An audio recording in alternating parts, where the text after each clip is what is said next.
আচ্ছা ভালো কথা, ঈদের ট্রেনের টিকিট ছাড়ছি কিন্তু তোরা কাটবি না? আমি তো টিকিট কেটে ফেলছি। দোস্ত তুই আর আমি স্টেশনে যাচ্ছি কালকে। সাবধানে থাকেন মামা। তোমার এটা রাখো তাইলে, তোমার ঈদের বকশিস। হ্যাঁ, তুমি বাড়ি যাবো না আজকে? বাড়ি কিভাবে যাবো বলেন মামা? কেন? হোস্টেলে বন্ধ হয়ে যাইতেছে, আপনার রুমমেট তো যাইবো না। কিরকম সাইকো দেখছেন? ঈদ আইসে এখনো বাড়ি না যেতে, এখানেই পড়তে হইবে। আমার কথাটা মানেন, ভিতরে যান, গাড়টা ধাক্কা দিয়ে বাইর করে দেন। আপনার মতো আমিও রাগ করছিলাম, কিন্তু কিছু করার নাই। এতিমখানের মানুষ হয়েছে, ঈদে যাইবো কই? কি বলে? হ, যাওয়ার জায়গা নেই। দেখি স্যার কি করে। সাবধানে যায় মামা।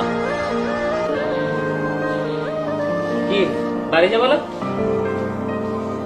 তুই ব্যাগ গুছা, একসাথে যাবো। আমি তো ঈদে কোথাও যাবো না, আমি এখানেই থাকবো।